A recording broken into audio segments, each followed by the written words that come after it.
Hello students, स्वागत है आपका तनु क्लासेस में। तो कैसे हैं आप लोग? उम्मीद करता हूं आप लोग ठीक ही होंगे और स्वस्थ होंगे। तो आज इस वीडियो में हम लेकर के आए हैं केमिस्ट्री यानी रसायन का चैप्टर फर्स्ट, जिसका नाम क्या है ठोस अवस्था यानी सॉलिड स्टेट पर बहुत सारे इंपॉर्टेंट ऑब्जेक्टिव क्वेश्चन से लेकर के आए हैं। और इस टाइप के ऑब्जेक्टिव क्वेश्चन से खास करके बिहार बोर्ड के एग्जाम में बहुत बार पूछे गए हैं और पूछे ही जाते हैं, खास करके बिहार बोर्ड के एग्जाम में। नहीं तो फिर इस मतलब बहुत सारे बोर्ड हैं, MP board, UP board, Jharkhand board, Rajasthan board, बहुत सारे बोर्ड में एग्जाम इस तरह से क्वेश्चन पूछे जाते हैं, लेकिन खास करके बिहार बोर्ड में सबसे ज्यादा पूछे जाते हैं। इसलिए आप लोगों को इग्नोर नहीं करना है, हर एक क्वेश्चन का आंसर देने की कोशिश करना है। इससे पहले आप लोगों से छोटी सी रिक्वेस्ट है कि अगर आप लोगों का थ्योरी कंप्लीट नहीं है तो प्लीज पहले जाकर के थ्योरी कंप्लीट कर लें। इससे क्या होगा कि आपको क्वेश्चन का आंसर देने में मजा आएगा, नहीं तो फिर आपको फिर रटना पड़ेगा और रटने से ज्यादा चीज याद नहीं रहती, ज्यादा दिन तक ज्यादा समय तक उसको याद नहीं रखा जा सकता किसी चीज को रट कर। तो चलिए स्टार्ट करते हैं। सबसे पहला नंबर क्वेश्चन है कि क्रिस्टल के सीमित पैकिंग में सबसे अधिक खाली स्थान होता है। यहाँ क्या होता है कि सबसे अधिक खाली जगह किसमें होता है? कौन सा क्रिस्टल के सीमित पैकिंग में? यहाँ आपको चार ऑप्शन मिल रहा है। पहला है सरल घन इकाई सेल में, दूसरा है पिंड केंद्रित बीसीसी में,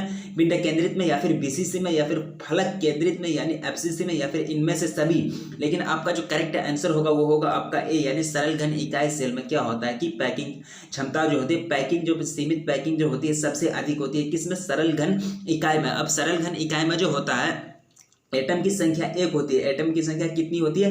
एक होती है। और सरल घन इकाई में सिर्फ मतलब एटम जो उपस्थित रहता है सिर्फ कॉर्नर पर रहता है। आठ टोटल कॉर्नर पर रहता है। और टोटल कितना कॉर्नर होता है? 8। यानी एटम जो सरल घन इकाई में जो एटम उपस्थित रहता है सिर्फ कॉर्नर पर रहता है और कॉर्नर की संख्या टोटल कितना है? 8। और एक एटम का जो योगदान होता है, एक कॉर्नर पर उपस्थित एक एटम का जो योगदान होता है जो वो होता है 1/8, यानी अपना 1/8 भाग होता है। ठीक है, इस तरह से कट के 8 यहाँ कट जाएगा, इस तरह से कट के कितना 1 एटम आता है। इस तरह से आप कह सकते हैं कि सरल घन इकाई में जो एटम की संख्या होती है वो कितना होता है? 1 होता है। क्यों? क्योंकि 8 कॉर्नर पर 8 एटम है और एक एटम का योगदान 1/8 होता है। अगर 8 को 8 से गुना करेंगे तो कितना हो जाएगा? एक एटम हो जाएगा, एक परमाणु हो जाएगा। इस तरह से आप कह सकते हैं कि सरल घन इकाई में एक एटम होता है। ठीक है, इसी तरह हम आगे बढ़ते हैं दूसरा क्वेश्चन की ओर। किस क्रिस्टल संरचना में सीमित पैकिंग अधिकतम होता है? किस क्रिस्टल संरचना में सीमित पैकिंग अधिकतम होता है, ज्यादा होता है? यहाँ आपको चार ऑप्शन मिल रहा है। पहला है सरल घन इकाई यानी सिंपल क्यूबिक, दूसरा है फलक केंद्रित सेल यानी एफसीसी, तीसरा है पिंड केंद्रित सेल यानी बीसीसी, चौथा है इनमें से कोई नहीं। लेकिन आपका करेक्ट आंसर चूज करना है कि किस क्रिस्टल संरचना में सीमित पैकिंग ज्यादा होता है। ठीक है, सीमित पैकिंग सबसे ज्यादा कौन सा क्रिस्टल संरचना में होता है? देखिए, सीमित पैकिंग सबसे जो ज्यादा होता है वो होता है यानी एफसीसी में, यानी फलक केंद्रित सेल में क्या होता है कि सीमित पैकिंग अधिकतम होता है एफसीसी में। और फेस सेंटर्ड क्यूबिक में यानी एफसीसी में जो होता है टोटल एटम की संख्या 4 होती है। अब 4 कैसे होती है? देखिए कि यहाँ देखिए कि टोटल 8 यानी 8 कॉर्नर पर 8 एटम उपस्थित है, इसका योगदान 1/8 हो जाता है। ठीक है, ये कट के टोटल कितना आएगा? 1 आएगा। और यहाँ जो होता है एफसीसी में यानी फलक जो होता है टोटल 6 होता है। कितना फलक होता है? टोटल 6 फलक होता है। और फलक पर उपस्थित एटम का जो योगदान होता है वो अपना का 1/2 योगदान करता है। ठीक है, अपना का 1/2 योगदान होता है। यानी ये कहिए कि आप कॉर्नर पर उपस्थित एटम का जो भाग होता है वो जो अपना योगदान देता है वो 1/8 देता है। इस तरह से क्या हो गया? 8 एटम 8 कॉर्नर पर उपस्थित है, टोटल एटम कितना हो गया? 1। अगर ये जो होता है फलक पर टोटल 6 फलक होता है और एक एटम का जो योगदान होता है फलक वाले एटम का वो 1/2 होता है। इस तरह से 6 गुना 1/2 करेंगे तो आपका कितना आ जाएगा? 3 आ जाएगा कट के। इस तरह से आप कह सकते हैं कि एक एटम यहाँ हो गया आपका, एक एटम 3 एटम यहाँ हो गया। ठीक है, टोटल कितना? 4 एटम हुआ। इस तरह से आप कह सकते हैं कि फलक में जो एटम की संख्या होती है एफसीसी में वो टोटल कितना होता है? 4 होता है। इसी तरह हम आगे बढ़ते हैं तीसरा क्वेश्चन की ओर। बीसीसी संरचना में पैकिंग दक्षता एवं वॉइड्स होता है। क्वेश्चन क्या कर रहा है कि बीसीसी संरचना में पैकिंग दक्षता एवं वॉइड से होता है। वॉइड क्या होता है? मतलब एटम की मतलब जो जगह होता है। ठीक है, खाली जगह। पहला ऑप्शन आपको दिया जा रहा है 90 तथा 100, 90 तथा 10, दूसरा है 80 एवं 20, तीसरा है 70 एवं 30, चौथा है 68 एवं 32। लेकिन आपको करेक्ट आंसर चूज करना है। तीसरा नंबर क्वेश्चन आपको क्या कर रहा है कि बीसीसी संरचना में यानी बॉडी सेंटर्ड क्यूबिक में पैकिंग दक्षता एवं वॉइड से होता है। क्या होता है? आपको करेक्ट आंसर जो होगा, आपका जो करेक्ट आंसर होगा वो होगा 68 से 32%। 68 से 32% यानी बीसीसी में बॉडी सेंटर्ड क्यूबिक में पैकिंग दक्षता एवं वॉइड से होता है। तीसरा क्वेश्चन मेरा कवर हो गया। आगे बढ़ते हैं चौथा क्वेश्चन की ओर। एफसीसी एफसीसी या एससीपी या सीसीपी में पैकिंग दक्षता तथा वॉइड की प्रतिशतता होती है। एफसीसी हो या फिर एचसीपी हो या फिर सीसीपी हो, एफसीसी यानी फेस सेंटर्ड क्यूबिक या फिर हेक्सागोनल पैकिंग या फिर सीसीपी में जो होता है पैकिंग दक्षता और वाइड्स की जो प्रतिशत होता है वो क्या होता है वो आपको बताना है। पहला ऑप्शन आपको दिया जा रहा है 74-26, दूसरा है 68-32, तीसरा है 70-30 और चौथा है इनमें से कोई नहीं। लेकिन आपको करेक्ट आंसर चूज करना है। करेक्ट आंसर जो होगा 4 नंबर का आपका वो जो होगा वो होगा पहला ऑप्शन सही होगा 74-26 यानी 74-26 होता है। ठीक है, एफसीसी एससीपी या फिर सीसीपी में पैकिंग दक्षता और वाइड्स का जो प्रतिशत होता है उसका जो परसेंटेज होता है वो होता है 74-26 यानी 26 यानी वाइड का परसेंटेज हो गया और 74 किसका एससीसीपी या फिर एससीसीपी या फिर एफसीसी आप बोल सकते हैं। ठीक है, आगे बढ़ते हैं 5वां क्वेश्चन की ओर। क्रिस्टल में समन्वय संख्या में वृद्धि होती है। क्रिस्टल में समन्वय संख्या में वृद्धि होती है यानी कोऑर्डिनेशन नंबर। समन्वय संख्या को इंग्लिश में क्या करता है यानी कोऑर्डिनेशन नंबर। इसकी कोऑर्डिनेशन नंबर को कहता है समन्वय संख्या हिंदी में। ठीक है, अब समन्वय संख्या क्या होता है कि समन्वय संख्या क्रिस्टल का एक मूल कण या एटम होता है। जितने मूल कण या एटम से, देखिए समन्वय संख्या क्रिस्टल का एक मूल एटम से जितने अन्य दूसरे एटम के संपर्क में होता है, जैसे कि एक एटम से जितना एटम मतलब संपर्क में रहते हैं उसी संख्या को क्या कहते हैं क्रिस्टल की समन्वय संख्या कहते हैं। मान चलिए कि कोई एटम है उससे जितना एटम जुड़ा हुआ है, कितना एटम जुड़ा हुआ है उसकी संख्या को क्या कहते हैं समन्वय संख्या यानी कोऑर्डिनेशन नंबर कहते हैं। यहाँ लेकिन ये आपको क्वेश्चन क्या करा है कि क्रिस्टल में समन्वय संख्या में वृद्धि होती है यानी उसमें बढ़ोतरी होती है ताप वृद्धि से या फिर दाब वृद्धि से या फिर दोनों से या फिर इनमें से कोई नहीं। लेकिन आपको 5 नंबर क्वेश्चन का जो आंसर होगा वो होगा दाब वृद्धि से। यानी दाब वृद्धि से क्या होता है कि कोऑर्डिनेशन नंबर में वृद्धि होती है, समन्वय संख्या में बढ़ोतरी होती है। इसी तरह आगे बढ़ते हैं 6ठा क्वेश्चन की ओर। डायमंड यानी हीरा में पैकिंग दक्षता एवं वाइड्स। डायमंड यानी हीरा में पैकिंग दक्षता एवं वाइड यानी खाली स्थान के प्रतिशत होता है। आपको यहाँ प्रतिशत पूछ रहा है कि हीरा और वाइड यानी डायमंड में पैकिंग दक्षता और वाइड यानी पैकिंग दक्षता और वाइड का प्रतिशत किस में पूछ रहा है, हीरा में क्या होता है वो आपको बताना है। यानी 6ठा क्वेश्चन का जो ऑप्शन आपको है 34 एवं 66 पहला ऑप्शन है, दूसरा है 70 एवं 30, तीसरा है 80 एवं 20, चौथा है 50 एवं 50 यानी 50-50। ठीक, लेकिन आपका करेक्ट आंसर होगा वो होगा पहला। ठीक है, यानी 34 एवं 36 यानी डायमंड में जो होता है डायमंड यानी हीरा में जो होता है पैकिंग दक्षता और वाइड का जो प्रतिशत होता है परसेंटेज जो होता है वो 34 और 36 होता है। कितना इस तरह से पैकिंग दक्षता का परसेंटेज 34 होता है और वाइड का परसेंटेज 36 होता है। किसमें होता है, हीरा में। इसी तरह से 6ठा क्वेश्चन का आंसर कौन सा हो गया, ऑप्शन ए यानी 34 एवं 66। ठीक है, ये सॉरी 34 एवं 66। ठीक है, यहाँ मैंने 36 पढ़ दिया। इसी तरह हम आगे बढ़ते हैं 7वां क्वेश्चन की ओर। इसी तरह किसमें आगे बढ़ते हैं, 6ठा क्वेश्चन में मेरा कवर हो गया। आगे बढ़ते हैं 7वां क्वेश्चन की ओर। एफसीसी संरचना में प्रति परमाणु या आयन, एफसीसी संरचना में प्रति परमाणु या आयन ऑक्टाहेड्रल वाइड्स की संख्या है। एफसीसी परमाणु में मैंने आप लोगों को पहले बताया, मतलब पहला जो ऑप्शन आप लोग पढ़े कि एफसीसी में परमाणु में जो होता है टोटल परमाणु होता है वो 4 होता है। कितना, टोटल 4 होता है। परमाणु की संख्या जो उपस्थित है आयन है या परमाणु है एफसीसी संरचना में टोटल कितना है, 4 है। लेकिन आपको यहाँ क्या करा कि एफसीसी संरचना में प्रति परमाणु या आयन ऑक्टाहेड्रल वाइड्स की संख्या होती है। अब ऑक्टाहेड्रल वाइड्स जो होता है वो होता है किसी भी परमाणु संख्या के बराबर होता है। और टेट्रा वाइड कितना, 2 प्रकार के पढ़े, ऑक्टाहेड्रल वाइड पढ़े और टेट्राहेड्रल वाइड पढ़े हम लोग। ठीक है, थ्योरी में अगर फिर बोल रहा हूँ आप लोग अगर थ्योरी कंप्लीट नहीं है तो प्लीज पहले थ्योरी कंप्लीट कीजिए, नहीं तो फिर आपको यहाँ समझ में नहीं आएगा। क्योंकि मैं यहाँ ज्यादा आपको एक्सप्लेन करके नहीं बता सकता हूँ, मैं जल्दी से जल्दी सब ऑब्जेक्टिव क्वेश्चन को कवर करने की कोशिश करता हूँ। ठीक है, नहीं तो फिर उन लोगों का टाइम लग जाएगा जिनका फिर थ्योरी कंप्लीट है, उनको फिर मतलब एक तरह से टाइम उन लोगों का ज़्यादा लगेगा। इसलिए मैं ज़्यादा कवर की मतलब फटाफट कवर करने की कोशिश करता हूँ। लेकिन देखिए कि एफसीसी संरचना में प्रति परमाणु या आयन की संख्या ऑक्टाहेड्रल वाइड्स की संख्या होती है।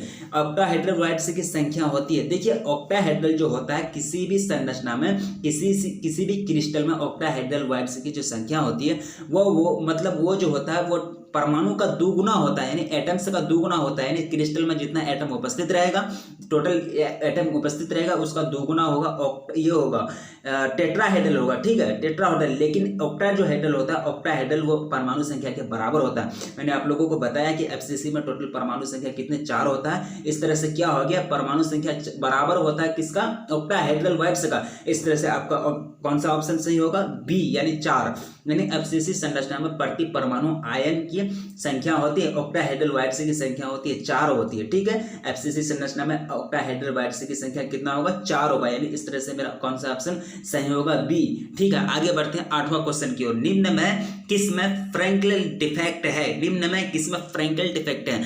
अब देखिए कि फ्रैंकल डिफेक्ट क्या होता है। फ्रैंकल डिफेक्ट जो होता है वो छोटा केटायन या आयन के मूव करने के कारण उत्पन्न होता है, क्रिस्टल में के अंदर ही रहेगा, ठीक है। फ्रैंकल डिफेक्ट जो होगा वो क्रिस्टल के आयन जो होगा, फ्रैंकल डिफेक्ट में क्या होता है कि आयन या केटायन मतलब क्रिस्टल के अंदर एक जगह से दूसरी जगह मूव करता है, ठीक है। क्रिस्टल के अंदर यानी अपने ही अंदर, वो बाहर नहीं निकलता है, जिससे फ्रैंकल डिफेक्ट उत्पन्न हो जाता है उसके मूव करने के कारण। और फ्रैंकल डिफेक्ट में डेंसिटी यानी घनत्व तो मतलब उसमें कोई चेंज नहीं होता। क्यों? क्योंकि एटायन केनायन जो होता है क्रिस्टल के अंदर ही होता है, वो बाहर होगा तभी कुछ में उसमें चेंज होगा, घनत्व यानी डेंसिटी में चेंज होगा, ठीक है। और इसका जो फ्रैंकल डिफेक्ट जो उदाहरण है वो SgCl यानी सिल्वर क्लोराइड में फ्रैंकल डिफेक्ट पाया जाता है, AgBr यानी सिल्वर ब्रोमाइड में फ्रैंकल डिफेक्ट पाया जाता है, ZnS यानी जिंक सल्फेट में पाया जाता है, ठीक है।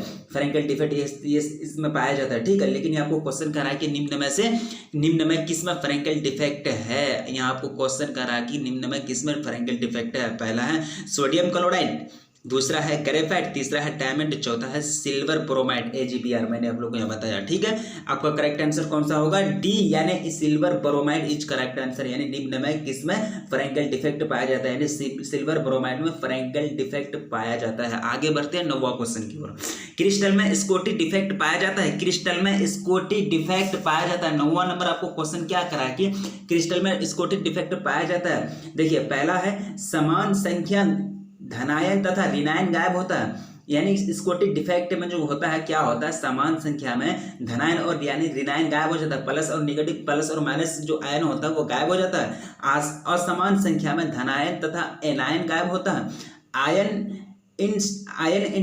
इंटरस्टियल साइड से में फंसता है या फिर क्रिस्टल का घनत्व बढ़ जाता है। यहाँ आपको 4 ऑप्शन मिल रहा है, लेकिन आपका करेक्ट आंसर कौन सा होगा, वो आपका जो करेक्ट आंसर होगा वो होगा ए, यानी समान संख्या में धनायन और ऋणायन क्या हो जाता है, गायब हो जाता है, एक तरह से मतलब मिस हो जाता है, मिसिंग हो जाता है उसका, ठीक है। जिससे क्या होता है कि स्कोटिक डिफेक्ट मतलब उत्पन्न हो जाता है। क्रिस्टल के अंदर कौन सा डिफेक्ट उत्पन्न हो जाता है, स्कोटिक डिफेक्ट उत्पन्न हो जाता है। क्यों उत्पन्न हो जाता है, समान संख्या में प्लस आयन यानी धनायन और ऋणायन क्या हो जाता है, मिसिंग हो जाता है, गायब हो जाता है, जिसके कारण कौन सा इफेक्ट उत्पन्न हो जाता है, स्कोटिक डिफेक्ट उत्पन्न हो जाता है। आगे बढ़ते हैं 10वां क्वेश्चन की ओर।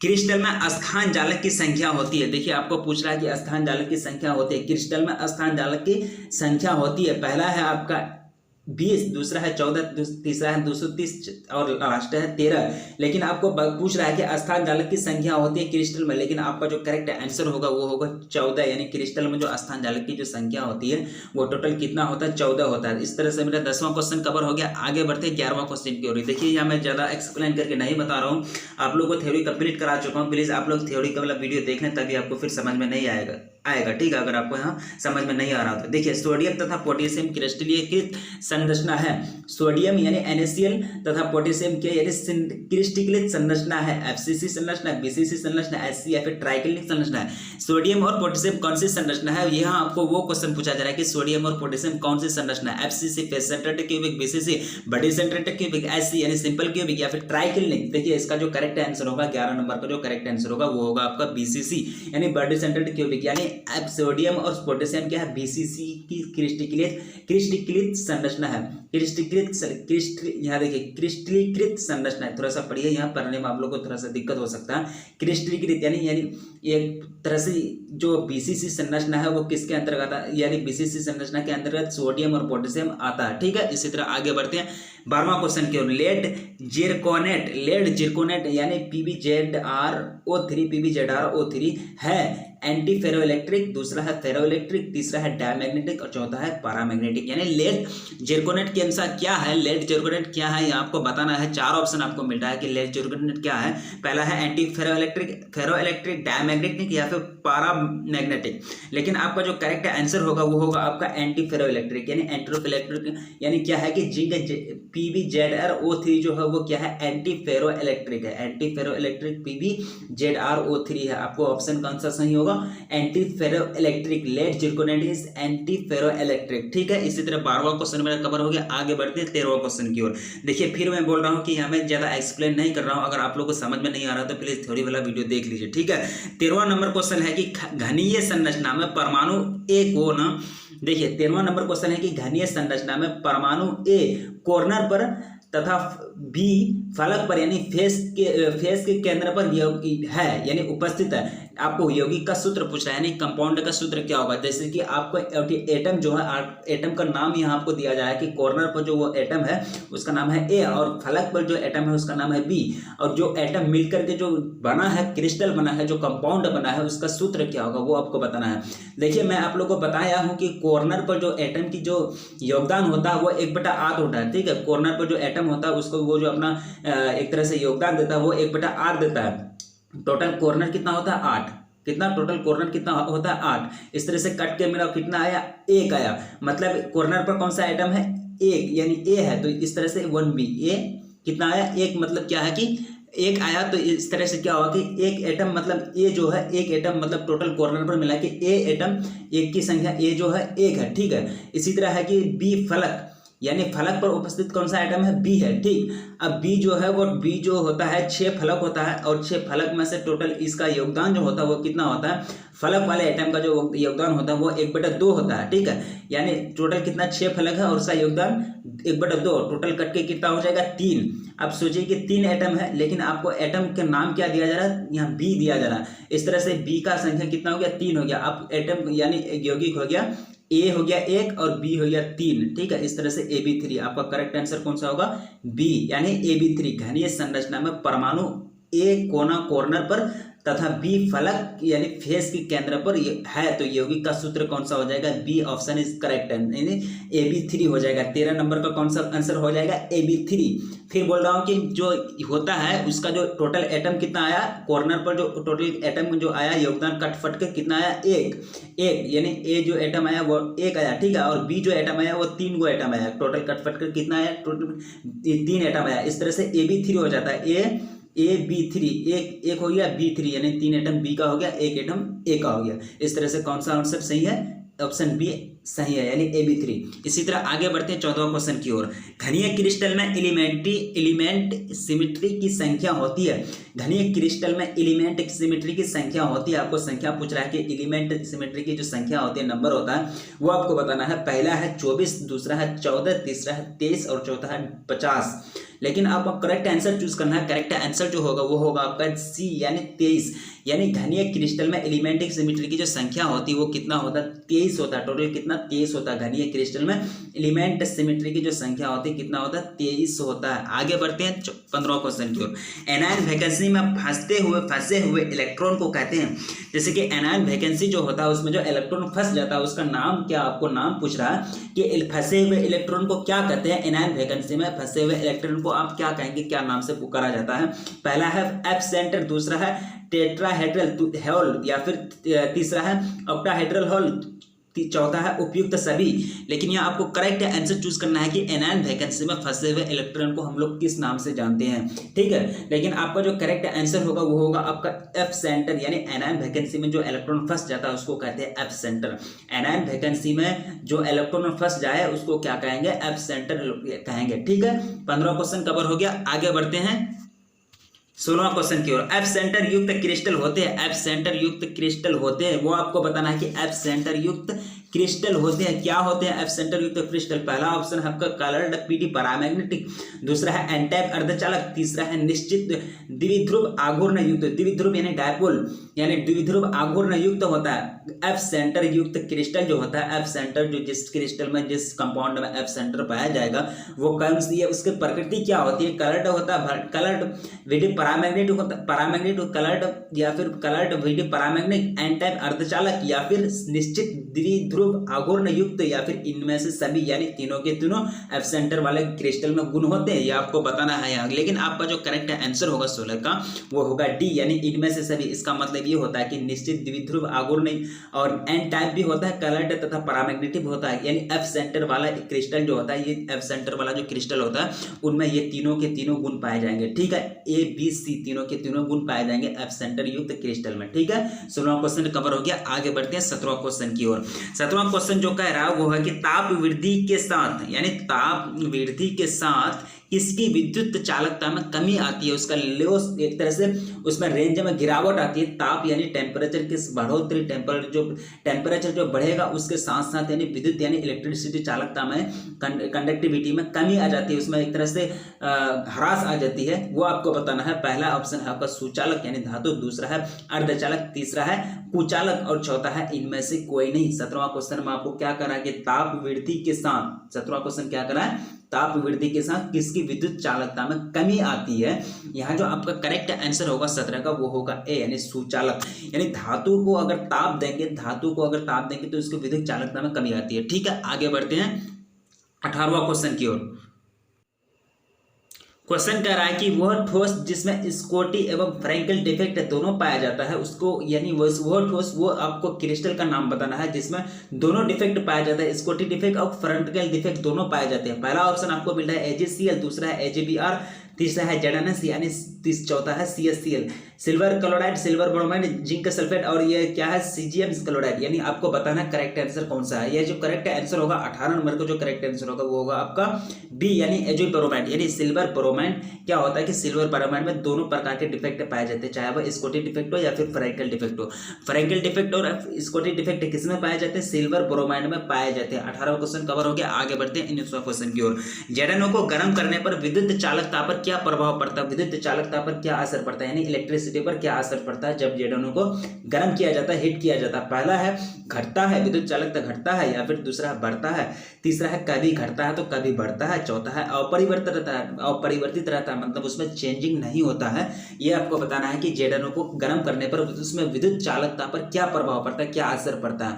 आपको 19वां नंबर क्वेश्चन यही पूछ रहा है। ठीक है, लेकिन आपको करेक्ट आंसर जो बताना है, आपका जो करेक्ट आंसर होगा वो होगा आपका बढ़ता है। यानी उसकी विद्युत चालकता क्या होता है, बढ़ता है। ZnO को जब गर्म किया जाता है, उसको हीट किया जाता है, उसकी विद्युत चालकता क्या हो जाता है, बढ़ जाता है। ठीक है, क्या उसका मतलब एक तरह से उसका प्रभाव बढ़ जाता है। 19वां क्वेश्चन का आंसर कौन सा हुआ, बढ़ता है। Option B is correct. आगे बढ़ते हैं 20वां क्वेश्चन की ओर। ठीक है, 20वां क्वेश्चन जो आपको करा कि क्रिस्टल में तल सममितीय, अक्ष सममितीय तथा केंद्र सममितीय की संख्या का अनुपात। ठीक है, यह एक तरह से रेशियो पूछ रहा है किस किस का, तल सममितीय, अक्ष सममितीय और तीसरा है केंद्र सममितीय की जो संख्या का अनुपात और रेशियो है वो आपको पूछ रहा है। पहला रेशियो 3:3:5 और दूसरा है 5:10:5 और सी जो है 9:13 और 9:13:1 और डी जो लास्ट है 1:13:1। लेकिन आपको करेक्ट आंसर बताना है कि तल सममितीय, अक्ष सममितीय और केंद्र सममितीय का जो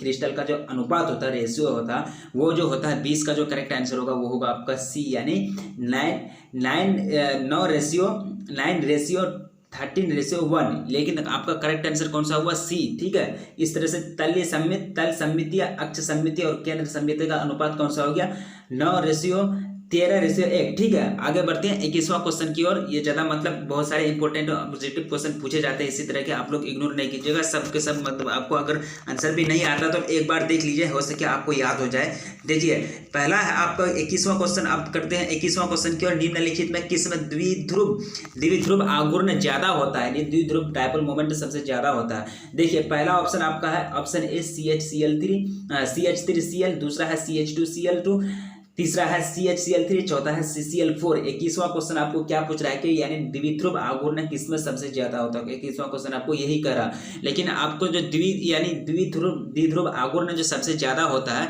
वो होता है CHCl3 में। CHCl3 में क्या होता है, CHCl3 में द्विध्रुव आघूर्ण का जो होता है, द्विध्रुव आघूर्ण जो बल होता है वो सबसे ज्यादा होता है किसमें, CHCl3 में। आगे बढ़ते हैं 22वां क्वेश्चन की ओर। ग्लास यानी शीशा है, यानी ग्लास या शीशा क्या है वो आपको बताना है। माइक्रो माइक्रो क्रिस्टलीय ठोस है, अति शीतलित द्रव्य है, या फिर जेल है, या फिर इनमें से कोई नहीं। ठीक है, आपको ग्लास के बारे में बताना है कि शीशा कौन टाइप का है, शीशा का टाइप क्या है, माइक्रो क्रिस्टलीय ठोस है, या फिर अति शीतलित द्रव है, या जेल है, या फिर इनमें से कोई नहीं। लेकिन आपका जो करेक्ट आंसर होगा वो होगा अति शीतलित द्रव, यानी शीशा क्या है, अति शीतलित द्रव है। शीशा क्या है, ग्लास क्या है, अति शीतलित द्रव है। 22वां क्वेश्चन का आंसर क्या हो गया, अति शीतलित द्रव, यानी ऑप्शन बी इज करेक्ट। आगे बढ़ते हैं 23वां क्वेश्चन की ओर। आयनिक ठोस निम्नलिखित में कौन है? आयनिक ठोस निम्नलिखित में कौन है? पहला है बर्फ है, NaCl है, धातु एवं मिश्र धातु, या फिर उपयुक्त सभी। यहाँ आपको क्या पूछ रहा है कि आयनिक ठोस निम्नलिखित में कौन है? आपको बार बार पढ़ाया गया है कि थ्योरी में बार बार पढ़ाया गया कि NaCl क्या है, एक तरह से आयन है, आयनिक ठोस है। NaCl यानी नमक जो होता है, साधारण नमक, NaCl जो होता है वो क्या होता है, आयनिक ठोस होता है। इस तरह से 23वां क्वेश्चन का आंसर कौन सा हो गया, NaCl, यानी ऑप्शन बी इज करेक्ट। आगे बढ़ते हैं 24वां क्वेश्चन की ओर। 24वां क्वेश्चन आपको जो कह रहा है कि हीरा है, यानी डायमंड क्या है, डायमंड क्या है, नेटवर्क सॉलिड है, आयनिक सॉलिड है, आणविक है, या फिर इनमें से कोई नहीं। आपको बताना है ऑप्शन कौन सा राइट होगा, नेटवर्क सॉलिड होगा हीरा, या फिर आयनिक सॉलिड होगा, या फिर आणविक होगा, या फिर इनमें से कोई नहीं। लेकिन आपका जो करेक्ट आंसर होगा वो होगा ए, यानी नेटवर्क सॉलिड। हीरा क्या है, diamond is network solid. Diamond क्या है, नेटवर्क सॉलिड है। हीरा क्या है, नेटवर्क सॉलिड है। आगे बढ़ते हैं 25वां क्वेश्चन की ओर। 25वां क्वेश्चन में आपको ये पूछ रहा है कि NaCl यानी आयनिक ठोस में धनायन तथा ऋणायन का समन्वय संख्या यानी कोऑर्डिनेशन नंबर आपको पूछ रहा है। NaCl में कोऑर्डिनेशन नंबर आपको पूछ रहा है कि आयनिक ठोस NaCl आयनिक ठोस में धनायन तथा ऋणायन का समन्वय संख्या क्या होता है। लेकिन आपको ऑप्शन दिया जा रहा है, पहला है 6, दूसरा ऑप्शन 4-8 का दिया जा रहा है, तीसरा ऑप्शन 4-4 का, और लास्ट जो है इनमें से कोई नहीं। लेकिन आपका जो करेक्ट आंसर होगा वो होगा आपका ए, यानी A will be the correct answer. 6 यानी समन्वय संख्या धनायन जो होता है NaCl में धनायन और ऋणायन का जो सामान्य संख्या होता है एनायन, यानी धन आयन और ऋणायन का समन्वय संख्या कोऑर्डिनेशन नंबर कितना होता है, 6 का होता है। ठीक है, आगे बढ़ते हैं। इस तरह से मेरा 25वां क्वेश्चन का आंसर कौन सा हो गया, ए, यानी A will be the correct answer of question 25। ठीक, आगे बढ़ते हैं 26वां क्वेश्चन की ओर। धात्विक ठोस निम्नलिखित में कौन है? धात्विक ठोस निम्नलिखित में कौन है? पहला है ग्रेफाइट एवं डायमंड, दूसरा है धातु एवं मिश्र धातु, तीसरा है बर्फ और NaCl, तीसरा है सिलिका और क्वार्टज। लेकिन आपको क्या क्वेश्चन कहा है कि धात्विक ठोस यानी मेटालिक सॉलिड कौन सा है, मेटालिक सॉलिड निम्नलिखित में कौन है, वो आपको बताना है। 26वां क्वेश्चन आपको यही पूछ रहा है कि मेटालिक सॉलिड जो आपको यहाँ दिया जा रहा है वो आपको चूज करके निकालना है। 4 ऑप्शन आपको दिया जा रहा है कि ग्रेफाइट एवं डायमंड, धातु एवं मिश्र धातु, बर्फ और NaCl, सिलिका और क्वार्टज। लेकिन 26 का जो करेक्ट आंसर होगा वो होगा आपका बी, धातु और मिश्र धातु क्या है, एक तरह से धात्विक ठोस है। धात्विक यानी मेटालिक ठोस यानी मेटालिक सॉलिड है, धातु और मिश्र धातु। ठीक है, आगे बढ़ते हैं 27वां क्वेश्चन की ओर। सहसंयोजी ठोस है, सहसंयोजी ठोस है क्या है? आपको सहसंयोजी ठोस का यहाँ उदाहरण दिया जा रहा है। आपको 4 ऑप्शन है, NaCl और KNO3, दूसरा है हीरा और ग्रेफाइट, तीसरा है धातु और मिश्र धातु, और चौथा है उपयुक्त सभी। लेकिन 27वां क्वेश्चन जो आपको करा है कि सहसंयोजी ठोस कौन सा है, आपको सहसंयोजी ठोस आपको निकालना है। 4 ऑप्शन में से कौन सा राइट होगा? 4 ऑप्शन में से आपका जो राइट आंसर है वो हीरा और ग्रेफाइट, यानी हीरा और ग्रेफाइट क्या है, सहसंयोजी ठोस है। हीरा और ग्रेफाइट क्या है, सहसंयोजी ठोस है। आगे बढ़ते हैं 28वां क्वेश्चन की ओर। 27वां क्वेश्चन का आंसर कौन सा हो गया, ऑप्शन बी इज करेक्ट। ठीक है, आगे बढ़ते हैं 28वां क्वेश्चन की ओर। अनुचुंबकीय पदार्थों में एक या एक से अधिक अयुग्मित इलेक्ट्रॉन होते हैं, ऐसे पदार्थ निम्नलिखित में कौन है? ऐसे पदार्थ निम्नलिखित में कौन है? अनुचुंबकीय पदार्थों में एक या एक से अधिक अयुग्मित इलेक्ट्रॉन होते हैं, ऐसे पदार्थ निम्नलिखित में कौन है? आपको ऑप्शन दिया जा रहा है Cu+2, Cu+, Ni+, या फिर उपयुक्त सभी। लेकिन आपका 28 का जो करेक्ट आंसर होगा वो होगा Cu+2। ठीक है, यानी Cu+2 क्या है, अनुचुंबकीय पदार्थ है जिसमें एक या एक से अधिक अयुग्मित इलेक्ट्रॉन होते हैं। ठीक है, अयुग्मित इलेक्ट्रॉन मतलब बेजुड़ा इलेक्ट्रॉन होते हैं, अनपेयर्ड। ठीक है, अनपेयर्ड है, यानी अयुग्मित का जो इंग्लिश वर्ड होता है वो होता है अनपेयर्ड। ठीक है, आगे बढ़ते हैं 29वां क्वेश्चन की ओर। HCP संरचना का पैकिंग फ्रैक्शन क्या है, या फिर HCP संरचना का पैकिंग फ्रैक्शन है? यहाँ आपको ऑप्शन दिया जा रहा है। देखिए, इस टाइप के क्वेश्चन बहुत बार एग्जाम बिहार बोर्ड में पूछे गए हैं। आप लोगों को अगर बोरिंग लगता है तो फिर भी आप लोग छोड़ने का कोशिश नहीं कीजिए। आपको लोगों को बोरिंग लगता है तो प्लीज वीडियो को देखिए, आप लोग का नंबर इसी में आएगा। देखिए 50 50 का ऑब्जेक्टिव पूछा जा रहा है बिहार बोर्ड में, ठीक है। लेकिन आपको क्वेश्चन यहाँ क्या करा कि एससीपी संरचना का पैकिंग फ्रैक्शन है, पहला है 0.68, दूसरा है 0.74, तीसरा है 0.50, चौथा है 0.54। लेकिन आपका 29वां का जो करेक्ट आंसर होगा वो होगा आपका B will be the correct answer, यानी 29वां क्वेश्चन का जो 29 का जो क्वेश्चन एससीपी संरचना का जो पैकिंग फ्रैक्शन होता है वो होता है 0.74। 0.74 इज द करेक्ट आंसर, यानी एससीपी संरचना का पैकिंग फ्रैक्शन क्या होता है 0.74, यानी 0.74 होता है। इस तरह से 29वां का आंसर कौन सा हो गया, ऑप्शन बी इज करेक्ट है, ठीक है। आगे बढ़ते हैं 30वां क्वेश्चन की ओर। विषम संख्या युक्त इलेक्ट्रॉन वाले परमाणु होते हैं, यानी विषम संख्या ऑड नंबर युक्त इलेक्ट्रॉन वाले परमाणु होते हैं, उसमें जो ऑड नंबर के रूप में जो इलेक्ट्रॉन परमाणु पाए जाते हैं वो परमाणु होते हैं पारामैग्नेटिक, डायमैग्नेटिक, फेरोमैग्नेटिक या फिर इनमें से कोई नहीं। आपको क्वेश्चन क्या करा कि ऑड नंबर के रूप में जो इलेक्ट्रॉन परमाणु होते हैं वो कौन सा किस में होते हैं, पारामैग्नेटिक में होते हैं, डायमैग्नेटिक में होते हैं, फेरोमैग्नेटिक या फिर इनमें से कोई नहीं में होते हैं।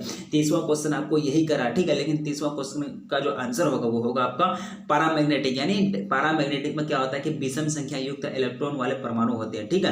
पैरामैग्नेटिक में क्या होता है, विषम संख्या युक्त इलेक्ट्रॉन वाले परमाणु होते हैं, किसमें, पैरामैग्नेटिक में, ठीक है। आगे बढ़ते 31वां क्वेश्चन की ओर। 31वां क्वेश्चन आपको क्या करा है कि बीसीसी यूनिट सेल में एटम्स की संख्या होती है, आपको मैंने पहले भी बताया कि बीसीसी बड़ी सेंट्रेटेड क्यूबिक सेल में इलेक्ट्रॉन की संख्या होती है। लेकिन आपको देखिए बीसीसी में जो होता है टोटल 8 कॉर्नर पर 8 एटम होता है, ठीक है। 8 कॉर्नर पर 8 एटम हुआ तो उसका योगदान कितना होता है, 1/8 होता है। कॉर्नर वाले एटम का योगदान कितना, 1/8 होता है, ठीक है। टोटल ऐसे कट के अगर 8 एटम अगर योगदान देना चाहेगा तो कितना होगा, टोटल योगदान कितना होगा, 1/8 इंटू 8 करेंगे तो टोटल कितना आएगा, 1 आएगा, ठीक है।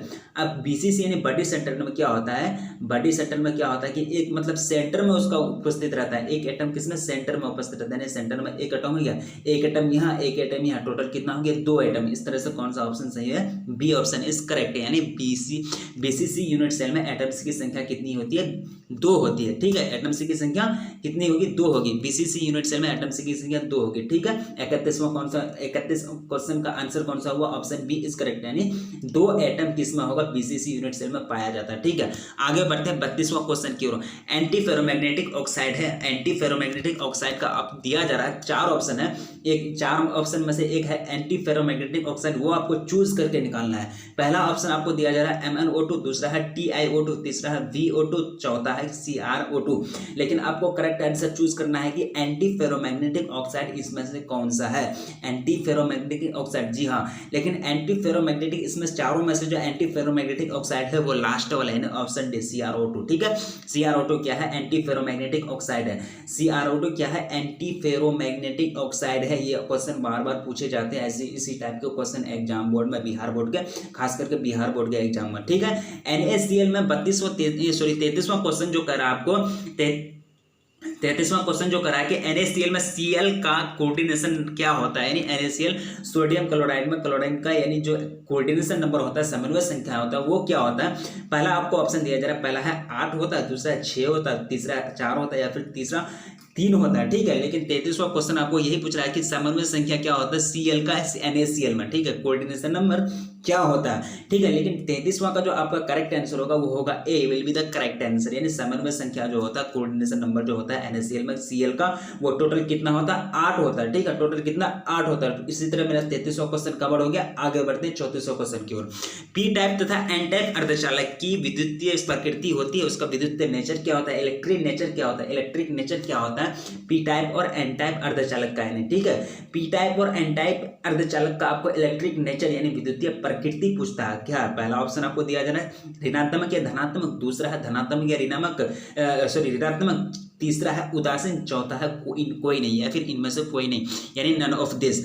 पी टाइप एन टाइप अर्धचालक की विद्युतीय प्रकृति क्या होता है, उसका नेचर क्या होता है, इलेक्ट्रिक नेचर क्या होता है, आपको ऑप्शन दिया जा रहा है ऋणात्मक या धनात्मक, दूसरा ऑप्शन है धनात्मक या ऋणात्मक, तीसरा ऑप्शन है उदासीन और चौथा है कोई नहीं या फिर इनमें से कोई नहीं भी आप बोल सकते हैं, ठीक है। लेकिन आपका करेक्ट आंसर होगा उदासीन, यानी C will be the correct answer. यानी पी टाइप और एन टाइप अर्धचालक का विद्युत जो प्रकृति होता है, विद्युतीय प्रकृति वो क्या होता है, उदासीन होता है, न्यूट्रल होता है। इस तरह से 34वां क्वेश्चन मेरा कवर हो गया। आगे बढ़ते हैं लास्ट क्वेश्चन की ओर। ये लास्ट क्वेश्चन बचा है कि ताप वृद्धि के साथ किसके विद्युतीय चालकता में कमी होती है, ताप वृद्धि के साथ किसमें ताप की वृद्धि के साथ यानी ताप जैसे हीट जैसे मतलब बढ़ेगा, हीट में इंक्रीज होगा, उसके साथ साथ इलेक्ट्रिक चालकता इलेक्ट्रिसिटी में कमी आ जाती है, उसमें डिक्रीज हो जाता है, ह्रास हो जाता है। किसमें ह्रास होता है वो आपको बताना है। पहला है सुचालक या फिर धात्विक में, दूसरा है अर्धचालक में, तीसरा है अचालक में और चौथा है इनमें से कोई नहीं या फिर कोई नहीं। ठीक है, लेकिन आपका करेक्ट आंसर होगा ए, यानी A will be the correct answer. यानी धात्विक यानी सुचालक में क्या होता है कि